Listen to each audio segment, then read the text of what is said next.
और देखिए इस वक्त की बड़ी खबर आ रही है। सीएम आवास ईडी की टीम पहुंच चुकी है। ईडी की टीम में 7 सदस्य शामिल हैं। जमीन से जुड़े मामले में ईडी पूछताछ करेगी। टीम के साथ अतिरिक्त सुरक्षा बल भी मौजूद हैं। सीएम आवास के पास धारा 144 लागू कर दी गई है, तो एक बड़ा काफिला पहुंचा है और ईडी की टीम जिसमें 7 सदस्य शामिल है। मुख्यमंत्री हेमंत सोरेन से पूछताछ होनी है। मुख्यमंत्री हेमंत सोरेन ने 1 बजे का वक्त दिया था, लेकिन थोड़ा विलंब हुआ और ईडी की टीम यहां पर पहुंची और मुख्यमंत्री हेमंत सोरेन से पूछताछ की जाएगी। साथ ही आज अतिरिक्त सुरक्षा बल भी मौजूद है। सीएम आवास के पास धारा 144 लागू की गई है, तो जमीन घोटाले मामले को लेकर के ये पूछताछ की जानी है। साथ ही साथ जो दिल्ली स्थित आवास पर कैश मिला था, उस कैश को लेकर भी सवाल ईडी की टीम पूछ सकती है। तो ये तस्वीर हम आपको दिखा रहे हैं, जो काफिला पहुंचा और ईडी के 7 सदस्य शामिल हैं।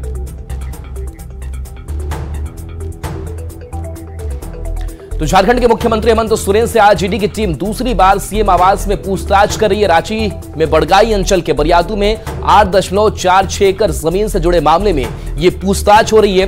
वहीं दिल्ली में सीएम हेमंत सोरेन के शांति निकेतन आवास से ईडी की जांच के दौरान मिले 36 लाख कैश और BMW कार को लेकर भी आज ईडी की टीम सवाल जवाब कर सकती है। दिल्ली में दबिश के बाद सीएम हेमंत सोरेन करीब 40 घंटे तक ट्रेसलेस रहे। इस दौरान उनकी कोई खबर नहीं लगी। 40 घंटे बाद वे रांची में दिखे, जिसके बाद बैठकों का दौर चलता रहा और सभी विधायकों ने सीएम को अगला फैसला लेने के लिए अधिकृत किया। अब ईडी की पूछताछ में क्या कुछ होता है, इस पर सबकी नजर टिकी हुई है। ऐसे में कहा जा सकता है कि आज झारखंड में कुछ बड़ा होने वाला है और ये तस्वीर हम आपको दिखा रहे हैं सीएम आवास की, जब काफिला पहुंचा। ईडी की टीम अविनाश हमारे साथ जुड़ गए हैं। अविनाश, ईडी की टीम पहुंच चुकी है सीएम आवास, क्या हलचल, क्या जानकारी वहां से? देखिए, ईडी की टीम जो है 1:20 पर यहां पहुंची और 3 गाड़ियों में जो ईडी के अधिकारी सवार थे, बाहर जो मुख्यमंत्री की सुरक्षा में जो लोग थे, इसी गेट से होकर ये तमाम जो है ईडी के अधिकारी अंदर प्रवेश किए हैं। 3 गाड़ियों पर ऐसे अधिकारी थे और सबसे पहले जो मुख्यमंत्री के जो सुरक्षा में जवान थे, उन्होंने एक-एक कर जो ईडी के अधिकारी हैं उनके बारे में जानकारी पूछी, उनके आई कार्ड देखे, उसके बाद उनके नाम नोट किए गए और उसके बाद ही सभी को जाने की अनुमति मिली। 2 गाड़ियों पर जो अधिकारी सवार थे, उन्हें सबसे पहले अंदर जाने दिया गया और जो तीसरी गाड़ी पर जो लोग थे, उनमें से सिर्फ एक अधिकारी ही उस गाड़ी में बैठकर अंदर जा सका। अब सवाल ये उठता है कि 1:20 से पे ये सभी अधिकारी अंदर गए हैं और कितना वक्त लगता है, क्योंकि पिछली बार आपको याद करना होगा कि 20 जनवरी को तकरीबन 7.5 घंटे तक ये पूछताछ हुई थी और उस दौरान एक यहाँ माहौल जो है वो जेएमएम कार्यकर्ताओं के कारण या समर्थकों के कारण जो यहाँ कार्यकर्ताओं का जो हुजूम उमड़ रहा था, वो एक दूसरे तरह का माहौल देखने को मिला था। लेकिन इस बार ये सारी चीजें अब तक देखने को नहीं मिली है, क्योंकि यहाँ धारा 144 लागू किया गया है। मुख्यमंत्री आवास की बात कर लें, ईडी ऑफिस की बात कर लें या राजभवन की बात कर लें, तो अभी तक वो जमावड़ा कार्यकर्ताओं का हुजूम नहीं देखने को मिला है। लेकिन जो कार्यकर्ताओं की तरफ से जो जानकारी आ रही थी, उसके मुताबिक कार्यकर्ता पहुंच सकते हैं, इसे इनकार नहीं किया जा सकता है। अविनाश, लेकिन 20 तारीख की वनस्पत अगर आज की बात की जाए तो आज काफिला बड़ा दिखा, सुरक्षा बलों की संख्या ज्यादा दिखी, इसके क्या संकेत हो सकते हैं? देखिए, इसमें 2 चीजें हैं। पहला तो ये कि जो हम कह रहे हैं कि जो काफिला था वो थोड़ा बड़ा था पिछली बार की अपेक्षा, तो उसमें जो सुरक्षा में जो जवान लगाए गए थे या स्कॉट करने वाली जो गाड़ियां थी, उनकी संख्या ज्यादा थी। लेकिन जो अधिकारी अंदर जाने वाले थे, वो मुझे लगता है कि तकरीबन वही अधिकारी, उतने ही अधिकारी थे। संख्या में 1-2 का इजाफा हुआ होगा तो मैं नहीं कह सकता हूं, लेकिन जो पिछली बार भी 3 गाड़ियां ही अंदर गई थी, इस बार भी 3 गाड़ियां अंदर गई हैं। और अगर हम उन 3 गाड़ियों के हिसाब से भी बात कर लें, अगर पिछली गाड़ी में मैंने कहा कि 1 व्यक्ति ही था और अगर अगली 2 गाड़ी जो गई है उसमें अगर हम 3-3 भी करते हैं तो 6 और 1 7 होते हैं, या फिर अगर उससे 1 से 2 ज्यादा अगर हो जाए, अगर पिछली सीट पर 3, एक गाड़ी में पिछली सीट पर 3 लोग भी दिखे थे, तो 7 से 8 हम ये कह सकते हैं कि लोग अंदर गए हैं। तो ये देखना होगा कि जो सुरक्षा को लेकर जो जिला प्रशासन है उसके तरफ से जो तैयारियां की गई थी, इसलिए जो स्कॉट में जो गाड़ियां थी उनके नंबर जो है बढ़ गए। लेकिन जो ईडी के अधिकारी अंदर गए हैं उसमें बहुत ज़्यादा नंबर में बहुत इजाफा नहीं मुझे लगता है, 1 से 2 हो सके, क्योंकि गाड़ियां सिर्फ 3 ही रही हैं। जो बाकी गाड़ियां उनके साथ आई थी उन्हें जो मुख्यमंत्री आवास है जहां पर सत्ताधारी दल के विधायक भी बैठे हैं अंदर में, उनके उसी कैंपस के अंदर में सभी गाड़ियों को पार्किंग की गई है। लेकिन यहाँ सवाल ये नहीं है, सवाल ये उठता है कि आज का दिन कितना महत्वपूर्ण है। क्या हम ये कहें कि जो पिछले कुछ दिनों से लगातार जो बातें हो रही हैं, जिस तरह के कयास लगाए जा रहे हैं, जिस तरह के बीजेपी की तरफ से आरोप लगाए जा रहे हैं, क्या आज कुछ बड़ा होने वाला है? कल जो बैठक हुई थी, जिस तरह से बैठक हुई और बैठक के बाद जो बातें सामने आई कि अंदर जो है शपथ समर्थन पत्र पर एक सिग्नेचर भी लिया गया है, सभी विधायकों से लिया गया है। कुछ नाम की चर्चा ओपनली तो नहीं आई, लेकिन जो नाम सामने आ रहे हैं, चाहे उनकी पत्नी कल्पना सोरेन के नाम हो या दूसरे नेताओं के भी नाम हो, तो क्या इस तरह की कोई तैयारी भी जो सत्ताधारी दल है, हेमंत सोरेन है, वो कर चुके हैं? क्योंकि कुछ ऐसा हो उससे पहले उन्होंने आगे की रणनीति बना ली है। और एक रणनीति यह भी है जो कुछ ऐसा हो जिस तरफ आप संकेत कर रहे हैं, और उसी संकेत का जिक्र मैं भी कर रहा था कि काफिला आज बड़ा है और सुरक्षा बलों की संख्या ज्यादा है, लॉ एंड ऑर्डर को लेकर के भी कह सकते हैं कि चुस्ती जो है वो नजर आ रही है। क्या लग रहा है कि पूछताछ से ज्यादा कुछ कार्रवाई हो सकती है सीएम हेमंत सोरेन के ऊपर? नहीं, देखिए इस तरह की बात अभी करना थोड़ी जल्दबाजी होगी, इसलिए मैंने कहा कि ये सिर्फ राजनीतिक कयास हैं जो अब तक लगते रहे हैं। इससे इनकार नहीं किया जा सकता, क्योंकि राजनीति में बहुत सारी बातें जो आरोप भी लगते हैं उसके आधार पर आप निर्णय तक नहीं पहुंच सकते हैं।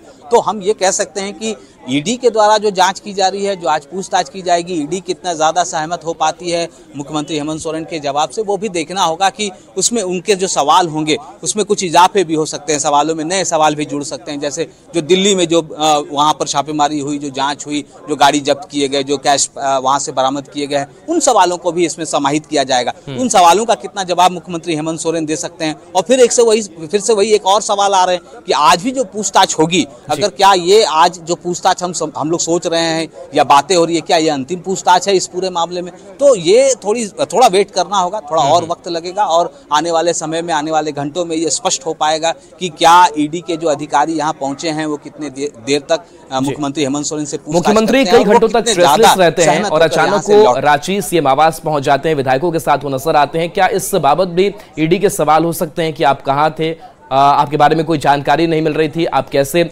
रांची तक पहुंचे, गाड़ी जो मिली वहां पर, BMW जो जब्त किया गया, कैश जो मिले? नहीं, जरूर मैंने कहा कि दिल्ली से संबंधित भी सवाल होंगे और आपने जो जिस ओर इशारा किया कि इतने देर तक वो कहाँ थे और अगर ईडी की टीम नहीं खोज पाई या उन तक नहीं पहुँच पाई, ये सवाल भी ज़रूर होंगे। लेकिन उसका जवाब भी कल से ही जो है जेएमएम या कांग्रेस के जो विधायक हैं वो दे रहे हैं कि अगर ईडी के अधिकारी नहीं पहुँच पाए, इसका मतलब आप ये नहीं कह सकते कि मुख्यमंत्री लापता हैं। जो लोग खोज रहे थे वो विफल हुए हैं। और यहाँ तक कि दीपिका पांडे सिंह जो कांग्रेस के विधायक, उन्होंने तो यहाँ तक कह दिया कि भाई गृह विभाग इसमें पूरी तरह से फेल्यूअर है। तो ये सारी बातें तो होंगे ही। और आपने जो दिल्ली आवास से जो चाहे वो BMW गाड़ी की बात करें या कैश की बात करें, वो सवाल मैंने पहले ही कहा कि वो जरूर जुड़ेंगे, क्योंकि नए जो परिस्थितियां हैं उसके अनुसार भी ईडी के सवाल जुड़ते चले जाएंगे। पिछले सवाल तो बहुत सारे हैं। पिछली बार भी ये बातें हो रही थी कि बड़गई के जमीन को लेकर जो दस्तावेज हैं, ईडी के पास जो दस्तावेज हैं, जो मुख्यमंत्री कह रहे हैं कि भूंयर जमीन है, इसकी खरीद बिक्री नहीं होती है, ये पाहन की जमीन है, तो ये सारी चीजें तो हैं। लेकिन इसके बाद भी आज ईडी के पास क्या कुछ और नए सवाल होंगे, ये गौर करने वाली बात होगी। चलिए, बिल्कुल। और इसी के साथ साथ ये तस्वीर भी हम आपको दिखाते जा रहे हैं किस तरीके से ईडी के सवालात होंगे और ग्राफिक्स के जरिए भी समझाने की कोशिश कर रहे हैं। लेकिन साथ ही साथ सीएम आवास की अगर बात करें तो इधर ईडी की पूछताछ, दूसरी तरफ ये तैयारी के जो सत्ताधारी विधायक हैं वो भी सीएम आवास में रहे, तो विधायकों को लेकर के क्या हलचल नजर आ रही, क्या उनकी भी मौजूदगी वहां पर है? देखिए, इसे इस रूप में देखना चाहिए कि जो सत्ताधारी दल के विधायक यहाँ आए हैं या जो कैबिनेट के मंत्री हैं वो मुख्यमंत्री के समर्थन में आए हैं, एकजुटता प्रदर्शित करने के लिए आए हैं। वो ये मैसेज देने के लिए आए हैं कि सरकार पूरी तरह से एकजुट है, कहीं कोई डरी हुई नहीं है। और ये जो आज ईडी के द्वारा जो पूछताछ होगी, इस दौरान जो है मुख्यमंत्री आवास में, जो सरकारी मुख्यमंत्री का आवास है, उसमें जो तमाम लोग जब एक साथ बैठे रहेंगे तो इसका एक मैसेज जाएगा, जनता को भी लगेगा, खासकर कार्यकर्ताओं को लगेगा कि पार्टी कहीं से भी पीछे नहीं हट रही है, सरकार कहीं से डरी हुई नहीं है। यही मैसेज देने की कोशिश हो रही है और यही बात इस सवाल को पूछने पर विधायक भी सामने से कह रहे हैं। जी अविनाश, एक तस्वीर भी हम चला रहे हैं अपनी स्क्रीन पर, हेमंत सोरेन, कल्पना सोरेन की तस्वीर है और झारखंड में कुछ बड़ा होने वाला है, इस सवाल तैर जरूर रहा है। इस बीच विधायकों की एकजुटता के संदेश देने की कोशिश हो रही है, लेकिन 4 ऐसे विधायक हैं जो थोड़े अलगाव में हैं, जो थोड़े से इतर नजर आते हैं, जिसमें सीता सोरेन भी खास करके हैं, तो ये क्या संकेत मिल रहे हैं? देखिए, 4 विधायक हम लोगों ने पहले ही कल ही रात में उन 4 विधायकों के नाम हम लोगों ने चलाए थे कि वो बैठक में नहीं आए और नहीं आएंगे, क्योंकि जो चमरा लिंडा की अगर आप बात कर लें, वो किसी पार्टी के कार्यक्रम में भी नहीं आते हैं, कई बार वो एब्सेंट रहे हैं। अगर लोविन हेम्ब्रम की बात करें तो वो लगातार बगावत कर रहे हैं, सभी को पता है। जो रामदास सोरेन है वो इलाजरत हैं दिल्ली में, ये भी जानकारी पार्टी को दी गई है। सीता सोरेन भी दिल्ली में है, लेकिन सीता सोरेन के बारे में जो बातें आ रही हैं जी, चलिए, बिल्कुल अविनाश जानकारी दे रहे थे। और ये तस्वीर हम आपको दिखा रहे हैं, कुछ देर पहले की तस्वीर है, जब ईडी की टीम, और इस ईडी की टीम में 7 सदस्य शामिल है, जो आज मुख्यमंत्री हेमंत सोरेन से पूछताछ करें। इससे पहले जब 20 जनवरी को पूछताछ हुई थी, वो भी काफी लंबी पूछताछ चली थी, लेकिन आज सवाल नहीं होंगे, क्योंकि कई जो डेवलपमेंट है वो भी निकल करके सामने आए। मुख्यमंत्री हेमंत सोरेन इस बीच गायब रहे, इसको लेकर भी सवाल होंगे। साथ ही जब ईडी की टीम ने रेड किया था दिल्ली स्थित आवास पर शांति निकेतन में, वहां से भी BMW कार जब्त की गई, कैश बरामद किए गए, इसको लेकर भी सवाल पूछे जा सकते हैं। हालांकि जो लेटर ईमेल के जरिए मुख्यमंत्री हेमंत सोरेन ने पहुंचाया था ईडी दफ्तर तक, उसमें डिफेंसिव मोड में हेमंत सोरेन नजर आए थे और उससे जमीन को लेकर भी अपनी कई बातें उन्होंने रखी थी, और 10 समन जो है जारी किए गए इस बीच। और मुख्यमंत्री हेमंत सोरेन की मौजूदगी हमेशा नहीं रही, संदेश इस बीच भिजवाए जरूर जाते रहे सीएमओ ऑफिस से, लेकिन आज मुख्यमंत्री हेमंत सोरेन का एक बार फिर से ईडी के अधिकारियों से आमना सामना। और तस्वीर आपको दिखा रहे हैं कब कब समन जारी हुआ। 14 अगस्त 2023 गैर हाजिर है, 24 अगस्त, 9 सितंबर, 4 अक्टूबर और 12 दिसंबर, जहां मुख्यमंत्री हेमंत सोरेन की मौजूदगी नहीं हुई। हालांकि एक संदेश जरूर भिजवाया गया कि क्यों हाजिर नहीं हुए। 6 दिसंबर को गैर हाजिर रहे, 12 दिसंबर को माफ कीजिएगा, 30 दिसंबर को गैर हाजिर रहे, 13 जनवरी को पूछताछ होती है, 22 जनवरी को गैर हाजिर होते हैं और 27 जनवरी को भी पूछताछ उनसे की जाती है। और एक बार फिर से आज जो तारीख सामने आई है, जिस तारीख को खुद मुख्यमंत्री हेमंत सोरेन ने ही तय किया, समय खुद मुख्यमंत्री हेमंत सोरेन ने ही तय किया कि हम आपके दफ्तर नहीं आएंगे, आप हमारे आवास पर आइए, वहीं पर पूछताछ की जाएगी। तो 7 सदस्य की टीम है यह, और इस टीम में बड़े अधिकारी शामिल है जो पूछताछ मुख्यमंत्री हेमंत सोरेन से करने वाले हैं। और इस पूरे जमीन मामले को लेकर के अब तक 14 गिरफ्तारियां भी हो चुकी है, और जिस तरीके से गिरफ्तारियां हुई, और खास करके अगर बात करें कई जो IAS अधिकारी हो या फिर जो इसमें कारोबारी शामिल रहे, उन सबसे जो पूछताछ की गई, गिरफ्तारियां जो की गई, उनसे जो इनपुट्स मिले हैं, उस इनपुट्स के आधार पर भी सवाल जवाब मुख्यमंत्री हेमंत सोरेन से आज किए जा सकते हैं। तो कई बार ऐसा होता है कि, और चलिए ओम प्रकाश भी हमारे साथ जुड़ गए। ओम प्रकाश, आपकी मौजूदगी कहां है और क्या अपडेट इस पूछताछ को लेकर के? जी बिल्कुल, इस वक्त हम मुख्यमंत्री आवास पर ही मौजूद हैं और यहाँ पर तमाम जो गतिविधियां हैं, जो पूछताछ का सिलसिला है, अब शुरू हो चला है। ईडी के अधिकारी भी इस वक्त जो है मुख्यमंत्री आवास के अंदर जो है वो मौजूद हैं और अपनी सवालों की जो पूरी तरह से अगर कहा जाए तो जो पिटारा है उसे खोला जा रहा है। एक एक कर जो सवाल है वो पूछे जा रहे हैं। साफ तौर से इस बार जो बड़गाई अंचल से रिलेटेड जो 8.46 एकड़ जमीन से जुड़ा हुआ मामला है, भूइंहरी जमीन है, उसे लेकर पूछताछ की जा रही है। तो वहीं दूसरी तरफ दिल्ली में जिस तरह से छापेमारी हुई और तमाम जो जानकारियां सामने आई, उसके अनुसार जो वहां से कैश की बरामदगी हुई, गाड़ियां मिली, जो गाड़ी मिली है BMW जो लग्जरी कार है, उसे लेकर भी पूछताछ जो है वो इस आज के दौर में जो पूछताछ होगी इस दूसरे दौर की, इसमें पूछे जाएंगे। साफ तौर से अगर बात की जाए तो कई दस्तावेज भी वहां से मिले हैं, जिन दस्तावेजों को मुख्यमंत्री अपने साथ दिल्ली ले गए थे, उन दस्तावेजों के आधार पर भी कई सवाल जो हैं वो तैयार किए गए हैं ईडी के अधिकारियों के द्वारा। और तमाम चीजों में देखिए, बड़ी खबर सामने आ रही है, विधायकों की बैठक से जुड़ी ये बड़ी खबर आप तक पहुंचा रहे। 2 सादे कागज पर हस्ताक्षर लिए गए हैं। एक पेपर पर कल्पना सोरेन का नाम भी है, दूसरे पेपर पर चंपई सोरेन का नाम है। तो दोनों चेहरे जो प्रोजेक्ट किए जा रहे हैं मुख्यमंत्री के तौर पर, और इन दोनों के नामों को लेकर के हस्ताक्षर लिए गए हैं। तो विधायकों की बैठक से जुड़ी एक खबर है, जहां 2 सादे कागज पर हस्ताक्षर लिए गए हैं। एक पेपर पर कल्पना सोरेन का नाम है, तो दूसरे पेपर पर चंपई सोरेन का नाम है, जिस पर हस्ताक्षर कराए जा रहे हैं। कल्पना पर सहमति नहीं बनी तो चंपई का नाम सामने आ जाएगा। तो ऐसे में विधायकों के साथ कैसे समन्वय बैठाया जाए, और सत्ताधारी जो विधायक है वो क्या सोचते हैं इन दोनों नामों को लेकर के, और किसका समर्थन वो करते हैं, इस पर मुख्यमंत्री हेमंत सोरेन की भी नजर, क्योंकि ये खबर सामने आई कि एक कल बैठक का दौर चला। दिवाकर तिवारी जी ब्यूरो चीफ हमारे साथ जुड़ गए हैं। दिवाकर जी, दो नामों को लेकर के हस्ताक्षर करवाए गए हैं, क्या समन्वय स्थापित करने की कोशिश हो रही है कि अगर कल्पना सोरेन के नाम पर आप सहमति नहीं जताते हैं तो दूसरा जो नाम है उस दूसरे नाम पर आपकी क्या सोच है, क्या आपके पास अपडेट है? देखिए, हमारे विश्वस्त सूत्रों ने ये जानकारी दी कि 2 सादे कागज पे हस्ताक्षर कराए गए हैं, लेकिन दोनों सादे कागज पे कोई नाम नहीं लिखे हुए थे। नाम पर सहमति बनी है, वो इशारों में सहमति बनी है। नाम कोई नहीं लिखा हुआ था, लेकिन सारे विधायकों के हस्ताक्षर थे। जिन जिन विधायकों के हस्ताक्षर पहले कागज पे थे, सादे कागज पर थे, दूसरे कागज पे भी उन्हीं विधायकों के हस्ताक्षर थे। केवल ये 2 कागज इसलिए रखे गए हैं कि एक कागज जो है विधायकों के हस्ताक्षर का जो एक कागज है वो सीधे गवर्नर हाउस पहुंचाया जाएगा और एक कागज जो है हेमंत सोरेन की कोर टीम के पास होगा।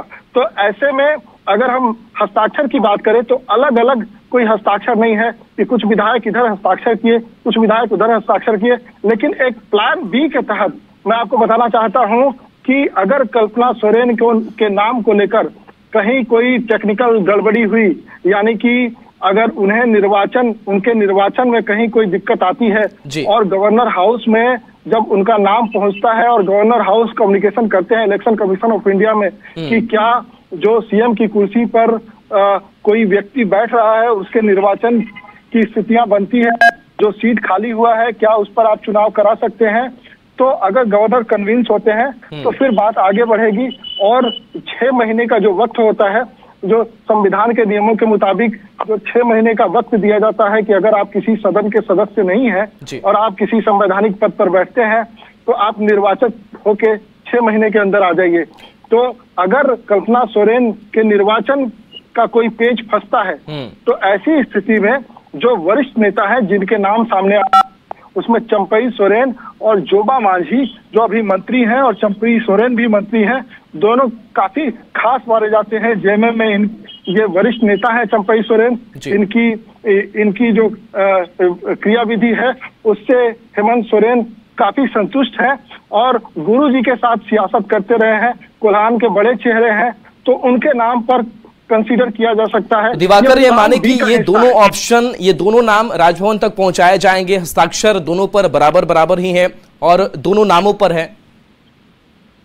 देखिए, अगर ऐसी स्थिति बनती है कि कल्पना सोरेन के नाम पर सहमति नहीं बन पाती है या कल्पना सोरेन के निर्वाचन होने की कोई सूरत नहीं तैयार हो पाती है तो दूसरे नाम पर विचार किया जाएगा, क्योंकि सरकार को हाथ से जाने नहीं देना चाहती है जेएमएम और गठबंधन दलों की पार्टियां। तो ऐसे में जो दूसरा ऑप्शन है वो वरिष्ठ नेताओं की फिर गिनती शुरू होती है और वरिष्ठ पहले दिवाकर जो जिस सहमति की आप बात कर रहे हैं वो सहमति क्या विधायकों के तौर पर सहमति या फिर जो टेक्निकल दिक्कतें हैं, क्योंकि विधायक अभी कल्पना सोरेन नहीं, चलिए आपके पास आएंगे, कल्पना सोरेन सीएम के रूप में स्वीकार नहीं, इस बीच सीता सोरेन का बड़ा बयान भी सामने आया, हेमंत हटे तो वो खुद अपने आप को प्रोजेक्ट कर रही है, दिवंगत दुर्गा सोरेन की पत्नी सीता सोरेन है। और दिवाकर जी हमारे साथ जुड़े हुए। दिवाकर जी, जिस बात को लेकर के हम चर्चा कर रहे थे कि सहमति बनती है नहीं बनती है, लेकिन घर से ही ये जो कलह है, विवाद है, मतभेद है वो उत्पन्न हो रहा है। सीता सोरेन ये नहीं चाहती कल्पना सोरेन को प्रोजेक्ट किया जाए। सोरेन ने तो विरोध किया है, लेकिन अब देखने वाली बात ये भी होगी कि सीता सोरेन जो क्लेम कर रही है कि कुछ और भी विधायक उनके साथ आ सकते हैं, क्या वो विधायक उनके साथ आएंगे? और जो बहुमत का आंकड़ा है 41, अभी चूंकि सदन का स्ट्रेंथ 80 विधायकों का है तो बहुमत का आंकड़ा 41 है। अगर 41 से नीचे आती है संख्या, जो सरकार में विधायक हैं वो फिलहाल 48 का आंकड़ा है, लेकिन 4 विधायक अगर शामिल नहीं हुए हैं उसके बाद भी अगर विधायकों की काउंटिंग होती है तो 44 का है और 44 काफी कंफर्टेबल है सरकार के पास आंकड़ा। लेकिन जैसे ही 41 जो बहुमत का आंकड़ा है, जरूरी आंकड़ा है, उससे नीचे विधायकों की संख्या बिल्कुल 41 से आंकड़ा अगर कम होता है तो ये संकेत अच्छे नहीं होंगे इस सरकार के लिए। तो चलिए इस पूरी खबर पर नजर बनाए रखिए और लगातार न्यूज़ 18 बिहार झारखंड की भी नजर इस पूरी सियासी हलचल और ईडी की दबिश की जो हलचल है उस पर है। एक ब्रेक का वक्त हो चला है, जल्द वापस आते हैं।